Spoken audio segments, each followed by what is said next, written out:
जब यूक्रेन में लड़ाई हो गया, रूस और यूक्रेन के बीच का जो लड़ाई शुरू होने के बाद सबसे पहला हमारे लिए क्या है, हमारे भारत के बच्चों का क्या होगा।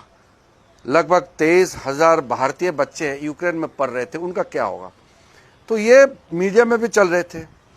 रात को 12 बजे के लगभग प्रधानमंत्री जी का फोन आया मेरे पास में और मुझे कहा, किरण जी आपको विदेश जाना होगा।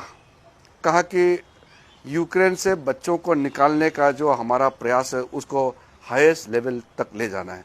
यूक्रेन के ऊपर में कोई फ्लाइट नहीं जा सकते, तो सर आप बच्चों को नेबरिंग कंट्रीज जो पड़ोसी देश हैं वहाँ ले जा रहे थे। तो तुरंत आप और आपके साथ में 3 मंत्री और मैं भेज रहा हूँ, 4 मंत्री को विदेश जाना होगा। तो सुबह हम तैयार करके प्रधानमंत्री जी के वहाँ पहुँचे, उन्होंने मीटिंग बुलाया और पूरा आउटलाइन किया कि कौन सा मंत्री कहाँ जाना है और आपका प्राथमिकता क्या है। तो हम लोग पूरा तैयारी की और एक ही दिन में सब तैयारी करके वीज़ा सारा वहाँ का जो लिंक अप अरेंजमेंट, वहाँ के जो हमारे ऑफिसर्स हैं और हमारा पहुँचने से पहले जो देशों के कुछ हमारा ऑफिसर्स है उनको टीम को, जैसे कि मैं स्लोवाकिया गया तो वहाँ ब्रातिस्लावा और कोशिचे में टीम बुला के रखा।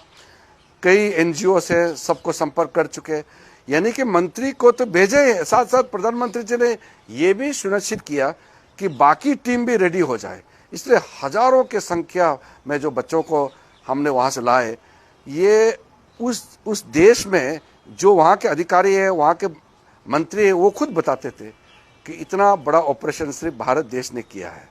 इतना माइन्यूट डिटेल में कोई और नेता सोच भी नहीं सकते हैं, कर भी नहीं सकते हैं। ये तो मैं दावे के साथ कह सकता हूँ।